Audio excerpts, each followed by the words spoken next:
Welcome to Leaders in Lending. I'm your host, Jeff Keltner. This week's episode features my conversation with Tim Shangle.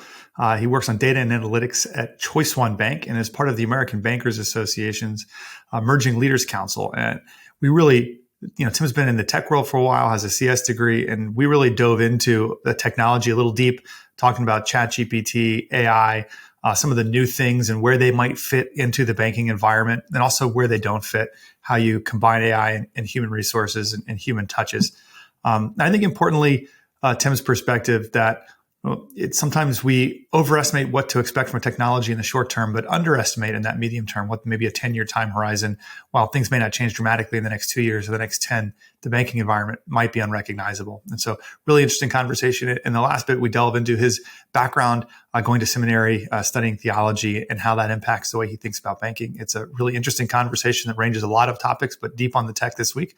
Please enjoy my conversation with Tim. Tim, welcome to the podcast. Thanks for making the time to join us today. Yeah, thank you. Thank you for having me. Excited to talk and share a little bit about innovation. Just right before this call, I was chatting with ChatGPT, so definitely into it. What did ChatGPT tell you? I had a buddy of mine called me. It was like, I had a business idea for you. Financial services, ChatGPT, go. I was like, all right, man. I feel like everybody's trying to get the ChatGPT of X built. Yeah. No, I was just kind of testing it, and I said, write a letter for me to give to my employer that I changed bank accounts. And that's all I said to it, because I wanted to see what it did. And it gave a perfect form letter and said, like, insert your name here, insert your new bank's name here, your account number, your routing number. And so then, of course, I had to follow up with it. And I asked it, well, where else should I change my bank account information? And it rattled off the next like 3 or 4 things and gave me template letters for all those. And so it was funny. I saw this Twitter post or something somewhere. Somebody said, ChatGPT is great and all, but it'll never be used in medicine. And the next thing I saw were 2 doctors, and one said, well, whenever I get denied insurance coverage for a treatment, I go to ChatGPT and tell it, write me a letter to United Healthcare justifying, it spits out a perfect letter. And then I talked to a buddy of mine. It's like, oh man, I use it all the time to write reference letters, because I want to write these nice reference letters, but I can go and say, write a reference letter from the head whatever position at this position for a nurse with this name and these, she's cheerful and on time and whatever, professional. Give them a couple of adjectives and then it pops out this perfect letter. It's like what would have been an hour's worth of work is now 5 minutes of putting in, and it's still small because they edited a little bit. But I was like, yeah, right there. Everybody goes, I can never work in medicine. I went, well, I mean, it's not doing diagnoses. I agree, but it's doing a pretty good job.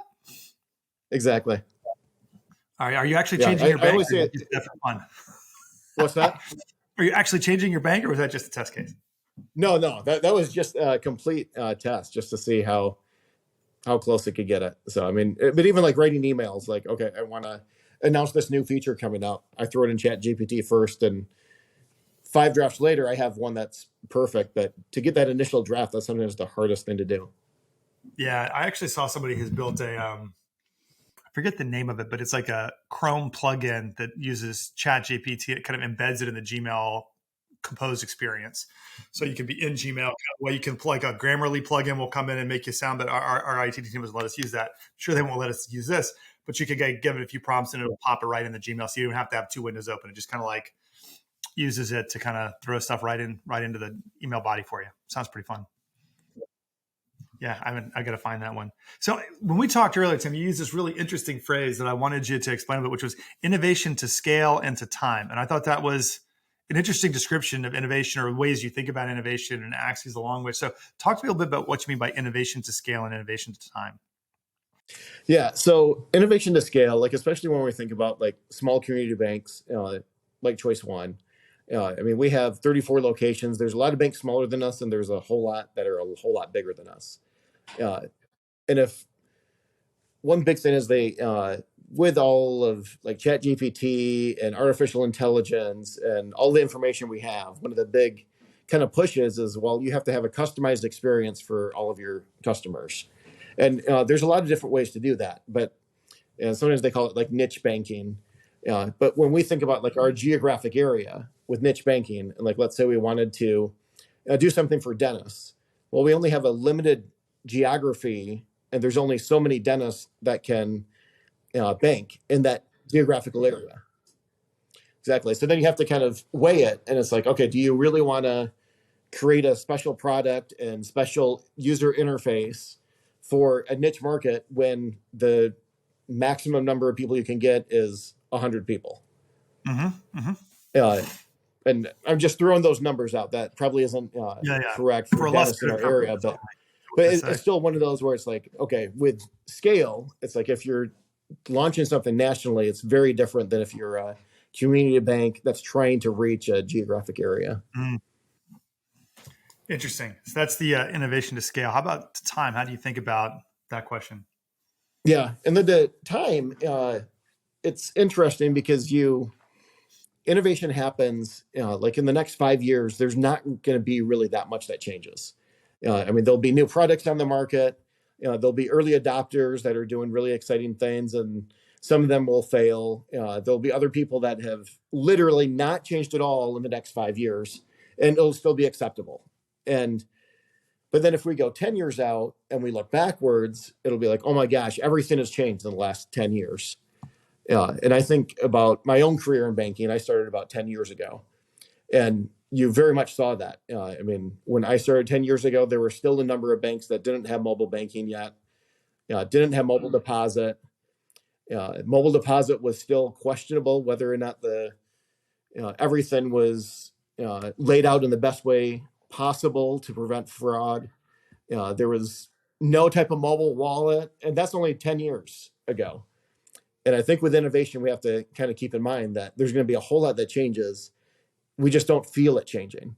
So you have to kind of look at that 10 years out and then remember that like 5 years from now, it's okay. You're going to have plenty of time to hop on. Yeah, it's interesting. I think there's a quote by Roy Amara who said something along the lines of, we tend to overestimate the impact of technology in the short term and underestimate it in the long term. I think it's kind of what you're about the 5 to 10 year. We Exactly. see ChatGPT and we expect next week I'm going to be chatting on my banking website with an AI thing and it's going to be great. And then it doesn't come and you go, oh, this thing never worked out. And it's like, well, in 10 years, you may not recognize anything about the experience, but in 2 weeks and in a year, those things take a little time to percolate.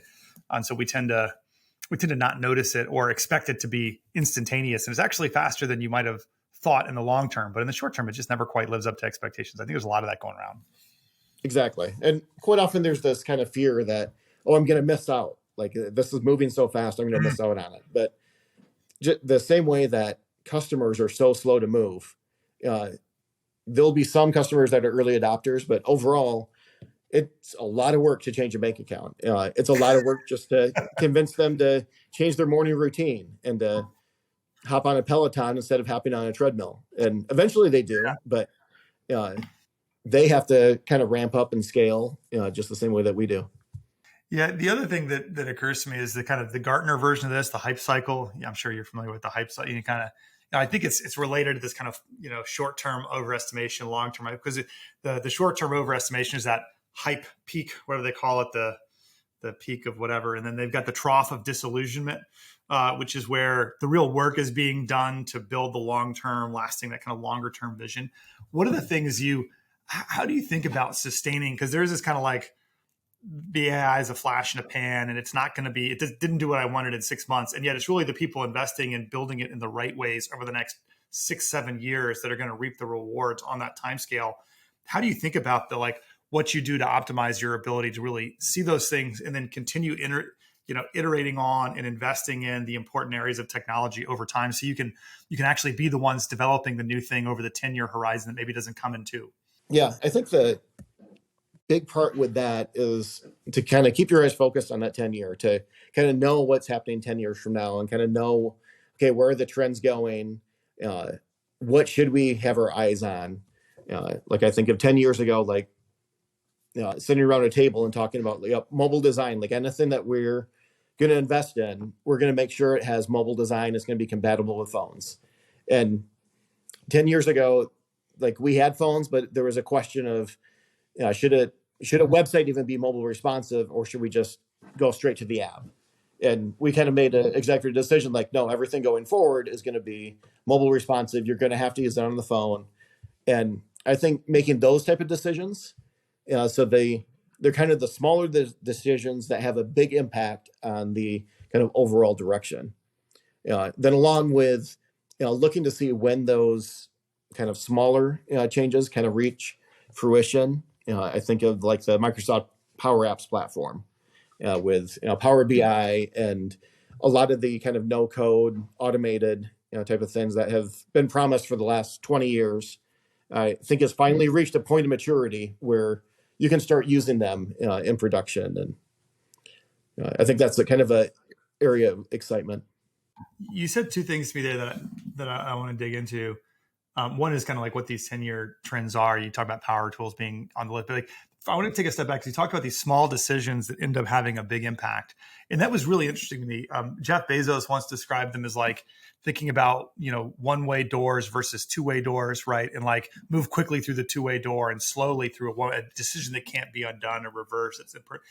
And I think in tech, often it's things like data architecture where you can build code quickly and replace it. But if you architect the data wrong, well, God help you, but replacing that, fixing that, adding the feature that the data infrastructure didn't support becomes nigh impossible 2 years down the road because stuff gets built on top.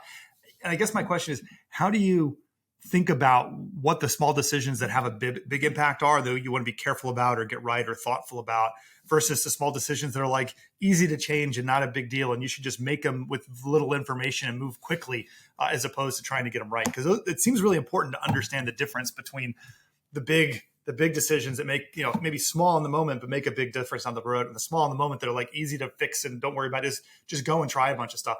They feel like very different. How do you think about determining what you're looking at?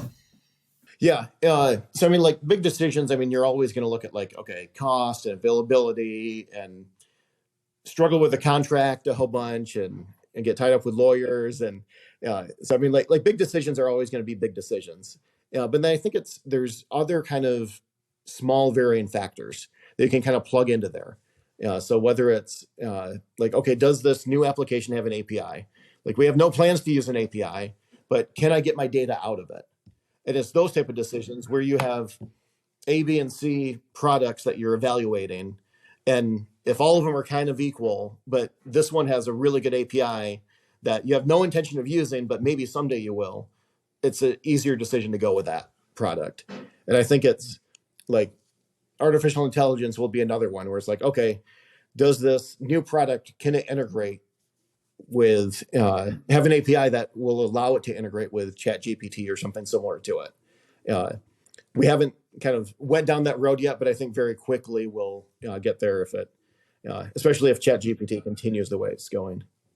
Yeah, well, yeah. Well, we'll talk about ChatGPT in a minute. I think your answer is so interesting because it highlights this like import of the ability to do things I don't yet need or want to do, but kind of the optionality of having that capability if and when I would want to. Because so often, like, it's a thing you didn't need 2 years ago that you didn't optimize for. And then in 2 years, you're going, oh, the lack of that thing is killing my ability to do the next thing I want to do. And what have I put myself in this corner? And it's fascinating to think about it. Things you're not. I'm making a decision based on a feature I don't even use. Well, why would you do that? Well, you're kind of future proofing, if you will, your thought process, which I think is a really interesting mental construct. Right. Well, and like people do it all the time. I mean, they go to buy a car, and two newlyweds going to buy a car. Well, maybe I shouldn't buy the sports car because we just got married and we're going to have kids soon.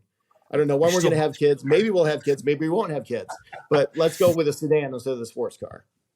I got sports car and then upgrade. That would be my advice. You got to take it while you can have it. It's a long time till you go back the other way. So just trade her in when it's time, but enjoy it while you can. That's my regret. I think I went with a Prius instead of the sports car. That was definitely not the same kind of enjoyment for the first few years before we had the kids. So. Small mistakes there. Small mistakes. What it is. What do you see as we've talked about ChatGPT, you talked about kind of the Microsoft Power Tools, Power BI. What are if you think of the big waves or the big trends, the thing you say, hey, this is going to be a thing over this time horizon. The question is, how do we take advantage of it? What do we do about it? How do we work with it? What are the ones you've got your eye on? What are the things you're saying, hey, this is the stuff that's really interesting? Obviously, you've got AI and particularly generative AI and large language models with ChatGPT and GPT-3 on the list. Anything else that goes into that kind of bucket? Yeah, I would say all the kind of no-code, low-code solutions. So whether it's Power Apps or like Jack Henry's workflow, there's so many products on the market right now that allow someone to kind of somewhat quickly develop kind of their own custom program with with fairly little programming experience. I mean, it still takes a lot of work, and it will get better in the future. But I think that's one area that you'll see a lot of kind of investment in, and finally the automation of the manual Excel spreadsheets that a lot of people are using. Yeah, I once heard somebody describe who's in the startup community like, how do I get a great business idea? They go, if you want a B2B SaaS business idea, just find anything that's done on a spreadsheet, and then build an app that does it better. And that's like going to build $1 billion business on that. And there are a lot of businesses that are essentially really complicated Excel sheets turned into an app. But the no code, low code, I've not heard that before. I'm familiar with it. Are you seeing a lot of development and interest in that space? I think it's a fascinating space to open up the creative power. If you think back to the origins of the internet and the hackers, they were really builders, people who wanted to build stuff. And it was behind this technical wall of stuff you had to learn to be able to build in that environment. And the no code is kind of going, hey, if you're a builder but don't know the sophisticated languages and the kind of technical background, you can still build interesting stuff, which I think is a really fascinating unlocking of the power of compute for a user who never learned the secret language of C# or Swift or Java or whatever, pick your language of choice, Python. What are you seeing done with that that's interesting to you? Yeah, really, I see the exact same things that I was doing 25 years ago in Microsoft Access. I mean, just to be completely frank and honest, but it's one of those where Microsoft Access was, there are ways to roll it out across the network, but really Power Apps is kind of the embodiment of that, of like, okay, you have all this data, we're going to put a pretty interface on top of it and allow you to work with it. Then, of course, you can plug in with different APIs, and they made it a whole lot better. But at the end of the day, it's really taking those kind of like database-oriented data crunching type of tools and making a beautiful way to view it and process it and work with that data. Yeah, you've said one of the through lines of my conversations has been the increasing import of data. And, I've had this ongoing debate, like if data is the new oil. And I'm curious your take. I'll give you my perspective, and I'm kind of curious your reaction, which is like, I hear this data is the new oil, and I kind of think it's the totally wrong analogy, because oil is something that's like rare, only a couple of people have it, and it's mostly just having it that's valuable. And I kind of feel like data is the opposite. Data is like everywhere. Everybody's got tons of it, and it's not the having of it that's important. It's the being able to make use of it in some important way that is the key differentiator. So I kind of think it's not like oil. In some ways, it's kind of more like sand. It's everywhere, but it's like the turning it into silicon and chips. That's the part that's really magical. It's not I've got the sand. Like everybody's got sand. That's not a big deal. Oil is more like you got it. It's good. And like, well, yeah. So I don't know what your take is, but I feel like there's this unlocking the power of data to do things in a better way. That is a part of whatever the tools are. There's a part of the wave of the future that is really important for people to be investing in and getting right. Yeah, I really like that analogy that you gave it. I think I definitely agree with it and resonate with it. The whole idea of data being the new oil, I definitely don't think I agree with it. I think it does take a lot of, it's really the processing of it. And that's really, what ChatGPT is doing, is it's processing these huge amounts of data. And I think I'll read different articles and stuff, and they talk about like, oh yeah, you need to mine your data to get the best financial decision for your customer. It's like, well, probably at least a third of my customers, the best financial decision they can do is to balance their checkbook. It's like, I don't really need data to tell me that. Right. And I think of Adam Greenland, who's our CFO, and spent a bunch of time processing all these reports and identifying different customers. I gave him like a top 10 list, and he goes, oh, I bet it's these 10. And sure enough, that's exactly who it was, because he was so familiar with the data. And I think sometimes we lose sight of just the human that's able to process the data on their own. And then we need to figure out ways to process the data in a way that the human can still be involved in it. At the end of the day, it's a very human-centric problem, as opposed to a problem where you're just going to push over to the machine and have them solve it. Yeah. Interesting. I'm trying to think if there was anything else I wanted to cover. We've talked a lot about ChatGPT. Are you guys deploying any kind of generative AI, be it you have any specific use cases for where you see that's kind of the large language model version that's text-based? And then, of course, the other big generative AI space right now is image-based. Are you guys Yep. looking at any utilization of any of those tools in any specific ways, or more just kind of tinkering and playing at this point? Not in a very formal way. A lot of the reason is we don't want to uh, put a bunch of data in there and then have it be. I don't know if there's quite a business structure around it that's will pass all the audit inspections, but we're definitely using it for the things that we would Google. So where it'd be like uh, you might Google like a good email to send uh, to so and so for X, Y, and Z. Instead, put that in a Chat GPT, and it gives you the full letter without any advertising or pop ups or fear that you're going to click on the wrong link. How do you think about what the line of that is? Because the thing I worry about for ChatGPT, and I've told my kids this because I don't think my kids have done it, but I don't know. But I know their friends have, where there's like they're putting homework prompts into ChatGPT and getting out. They're like, oh, we edited it before. Yeah, but you didn't write most. But the interesting thing is, it's like a very good writer, but it's not always a good fact checker, which is to say sometimes it writes stuff confidently and well, but it's wrong. And you're right that something like write me a letter to a customer who X that tells them about Y, you can change the factual inaccuracies. If you ask it like, at a 6% annual rate of return, how long does it take to double my money? I don't know that I trust it to like get that answer right. Like that factual stuff is not there. So I'm curious how you think about. I think that's one of the reasons people it's never going to touch finance because it's wrong about stuff. But that's very different than like write me a letter to a customer in a in a disaster area that needs forbearance on their loan.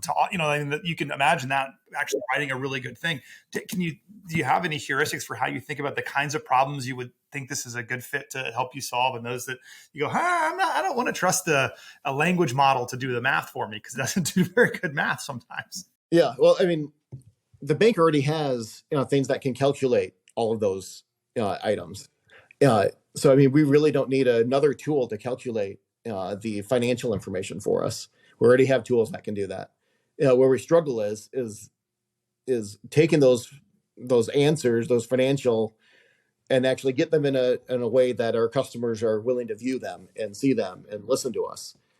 So I think that's where ChatGPT comes in. Is here's my bullet points. Here's the financial data. Write a good message that appeals to a Gen Z audience. Yeah. Facebook post. I actually using the prompt to change, like exactly. We talk about like the personalization of the message and the content and emojis in it to whatever. Yeah. I don't speak that way, but the young kids do, and so if you want to reach them on the level, that's really interesting. Can I tell you my favorite ChatGPT instance here? That's the funny story about math. And so there was an instance of ChatGPT, and somebody said, "What is 5 plus 2?" It said 5 plus 2 is 7. It says, my wife says 5 plus 2 is 8. It says, your wife is incorrect. 5 plus 2 is 7.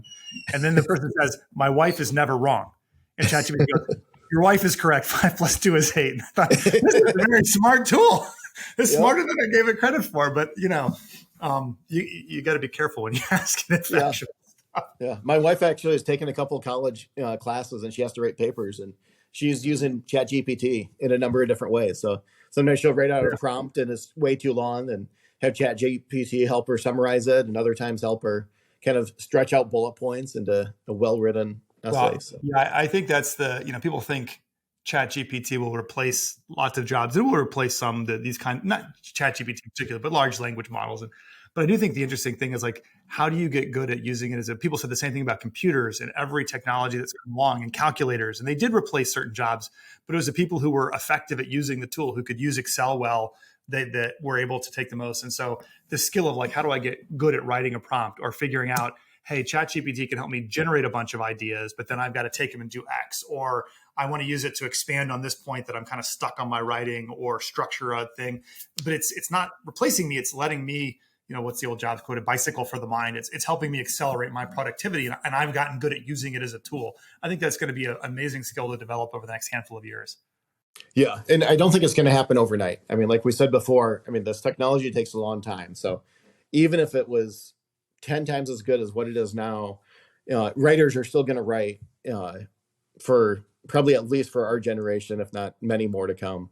It's not going to be okay, we're going to fire everyone and replace you with ChatGPT. It's going to be more kind of by attrition, and you're going to increase your workflow. You're going to be able to crank out twice as many papers as what you could before.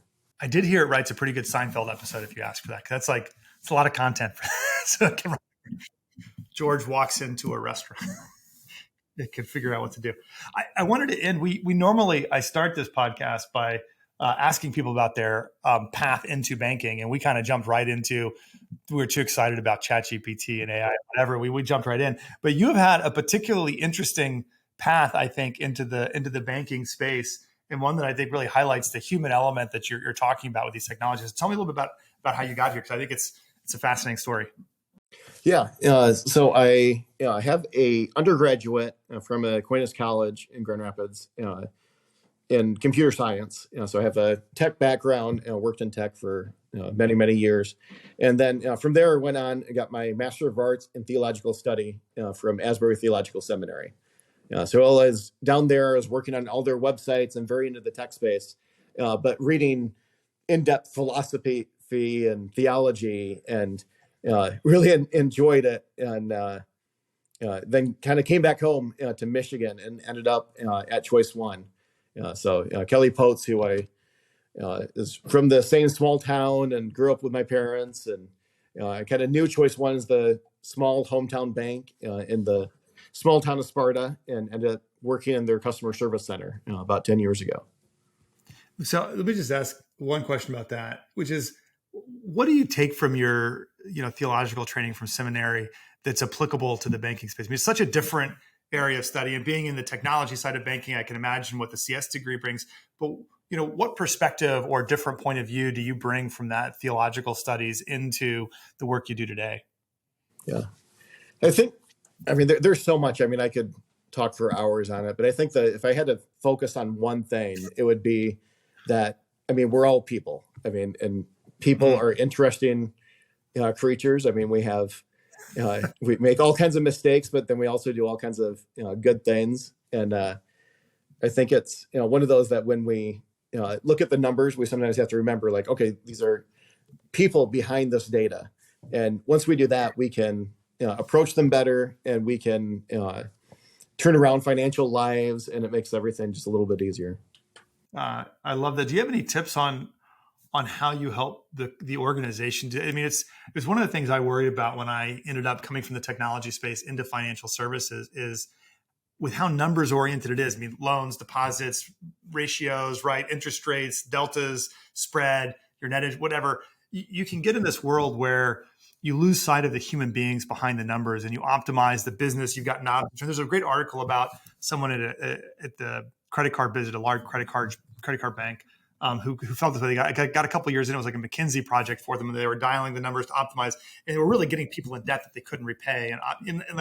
And you lose sight of the impact of those decisions on the people, particularly as you get removed from being a frontline employee, right?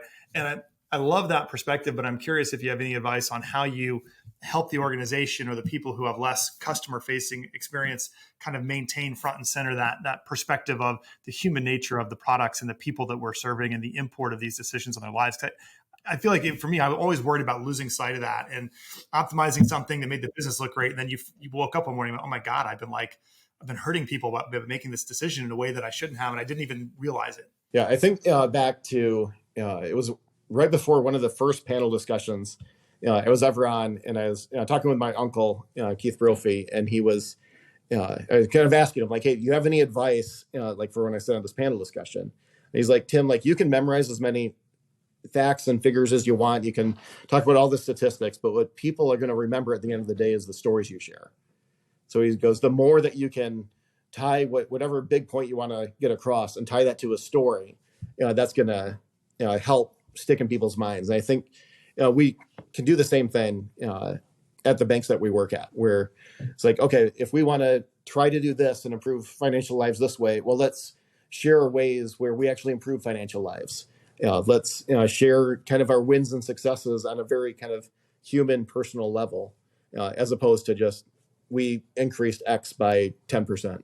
Interesting. Yeah, the stories thing really resonates with me, because I do think we are at the core a storytelling creature. We remember things that way, and so I often love in my slides, like, having single visuals that tie to stories as opposed to 15 bullet points. Because if you want people to remember one thing, like, tell them a story with a visual they remember, and they're more likely to like take that message home and resonate and remember it than like this was a slide with 6 bullet points, each with 20 words. And I have no idea what the 120 words of that slide were. I've forgotten, but like a good story and a visual, they stick in the brain, and they can, change your perspective and change your behavior. All right, Tim, I got 3 questions I ask everybody at the end of this podcast. And unfortunately, my clock is about 30 minutes are gone. So it's time for us to drive through them. And those are, first, what's the best piece of career advice you've ever gotten? Probably the best piece of career advice is to really just try your best. I got that from both of my parents, of just give forth your best effort and try your hardest. How do they impart that as a father of children, teenagers no less? How did they convince you of the truth of that, the wisdom of that perspective at a younger age? Yeah, really, it's just through practice. So my mom is a township supervisor of the little town of Sparta, or a township, not supervisor, township treasurer. So really into the numbers and everything, but very much into just serving her community and that sense of civic duty. And my dad's done a number of different jobs, and from everything from a plant manager at a large international shoe factory to now he's currently a living statue. So he's internationally renowned living statue, goes around, travels the world in living statue competitions. But I didn't know there were living statue. You can be a competitive living statue. Oh yeah. That was a thing. Yeah, he does it. It's really big in Europe, but I mean, he does it in Mackinac City and kind of all over. But he just seeing the passion that he has for that, and kind of any job that he's ever had, he has passion for it and just tries his best at it. So put your best foot forward. Yep. Love it. Second question: what's the best piece of advice you've gotten about the consumer banking or consumer lending industry as a whole? Yeah, I think going back to what my uncle said about telling a story, that's really helped me. So trying to find other people's stories, trying to put a story to whatever we're trying to do. Put a story behind whatever you're trying to do. All right. And final question: what's one bold prediction? I feel like we covered a lot of ground for bold predictions, but I always like one bold prediction that we can bring you back and hold your feet to the fire. So give me one bold prediction for the future. Yeah. If I had to do one bold one, I would say within 10 years, so it's a longer timeline, but within 10 years, there'll be much more virtual reality, especially in a business environment. You're a virtual reality. Okay. 10 years virtual reality. Have you played with the Meta, whatever the Quest, whatever they call it, Pro, and all the different sites? Have you used them, and you found what are the most compelling use cases you found for how they're being utilized today, or what do you see that being used for? Yeah, I don't actually use my Oculus 2 nearly as much as I used to, because my son, he was 11, soon to be 12. Next Wednesday is constantly on Gorilla Tag. So he's swinging his arms all around in a virtual world and enjoying it. But for me, the biggest use case I saw where all of a sudden the light bulb went off is I had my laptop in front of me, and I put on the headset, and all of a sudden I had a huge, like 40-foot computer screen. And at that point, I kind of realized, like, okay, this is how it will change. Is once you get into the business world and you have like an augmented reality environment, where instead of having a computer monitor, you have 5 different computer monitors, whatever size you want, and all the visualizations around you. I've heard that use case, and I've heard that the virtual reality meetings for people who aren't there are actually very compelling. The integration, I think Microsoft Teams has some integrations with the latest Oculus release, and they're supposed to be pretty compelling. I've not tried them myself, but I do hear that. Yeah. All right. So bold prediction on VR in the future, but you gave me a 10-year time horizon. So I don't know if podcasts will be around in 10 years, or this podcast will be around in 10 years. Yeah. Maybe we'll find an interim period before 10 years to check in on how that one's doing. But Tim, thanks so much for joining me today. I appreciate all your perspectives. This was a lot of fun. Yeah. Thank you.